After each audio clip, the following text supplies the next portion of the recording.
Hey everyone, and welcome back to another GTA Online video. Today I want to talk about the top 10 things that ruined the PvP in GTA Online.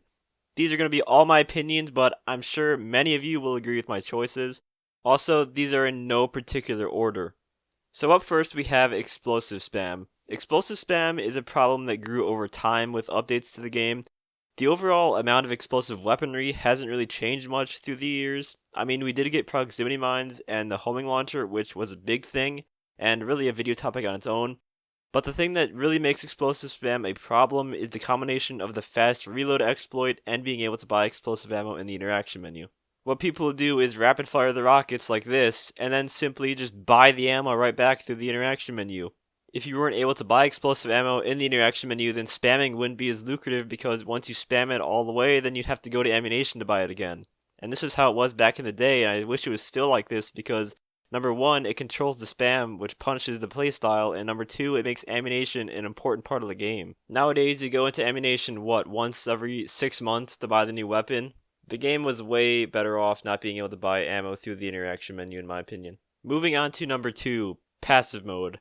I don't think I have to go into too much detail with this one. You know it's a problem when a mechanic implemented in the game in order to avoid griefers is instead used more by the griefers themselves to avoid getting killed by other players. And I find it funny how Rockstar is trying really hard to eliminate the griefer problem in Red Dead Online with the whole defensive and offensive playstyle system that they talked about recently. Yet in GTA Online, where passive mode has been a problem ever since the current gen release, like 5 years ago, no changes have been made to it. And keep in mind, GTA Online is still their cash cow. Red Dead Online isn't even making close to as much money as GTA Online is.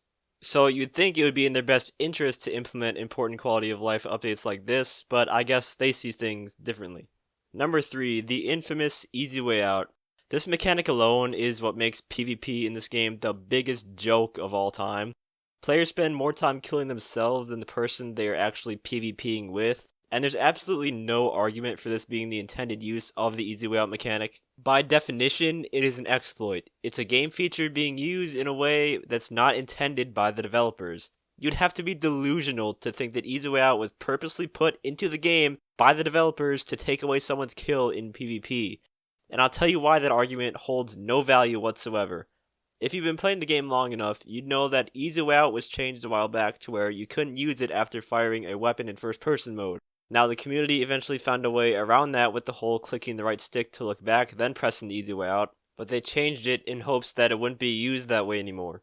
Another example, just a few updates ago, they made it to where if you easy way out after being shot by someone, it counts as a death on your KD ratio. Now tell me, do you think they would change how the feature works at all if the intended purpose of the mechanic was to prevent you from getting killed in PvP?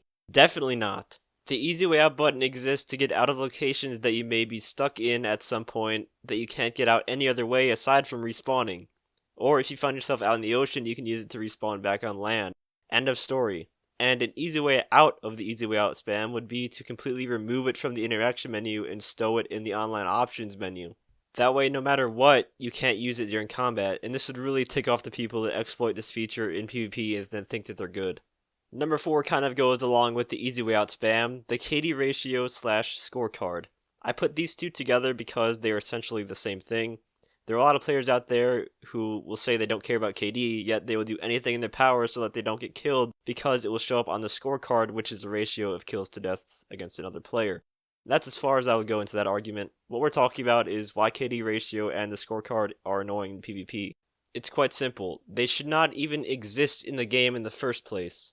GTA Online is an open world sandbox game, not a competitive first person shooter. The sweats are annoying enough in a game like Call of Duty, but at least in COD, caring about KD actually has somewhat of a valid point because that's the whole idea of the game, to get as many kills and the least amount of deaths as possible. Scorecard and KD ratio just fuels the toxicity of the game, bringing in groups of players that will abuse things like what I just talked about with Easy Way Out to either achieve the highest KD possible, or to never get killed by another player because they're scared of it showing on the scorecard. In free mode, the scorecard should definitely not exist, and player kills and deaths should not be counted in free mode.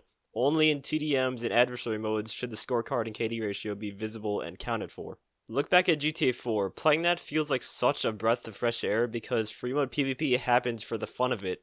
Just a bunch of players having fun shooting each other, not caring about what happens and who dies because KD and scorecards don't exist. No one is bragging about being up on someone, and that's what GTA Online lacks at the moment. Way too many people kill other players for the sole reason of being up on the score, as if having one more kill makes you a better player. And do you guys realize how stupid that looks, getting one kill on someone and then bragging about it? Literally in any other game, if you got one kill or 1 point on someone depending on the game you're playing, then left the game and proceed to send them a message saying 1-0, the other player would just laugh at you. Anyways, sorry for going on a little rant there. It just blows my mind how this community acts sometimes.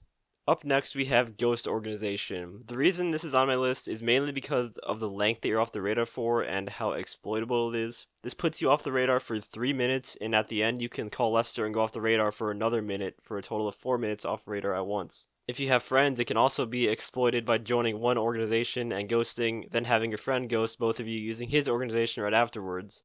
And if you have 4 people, well, that's 12 minutes of off radar time that you have. Ghost Organization should only be usable on cell missions. If you want to go off the radar anytime else, then Lester's ability should be all you get. Number 6 is the Orbital Cannon, one of the worst additions to the game and quite possibly the worst addition to any game in the history of gaming.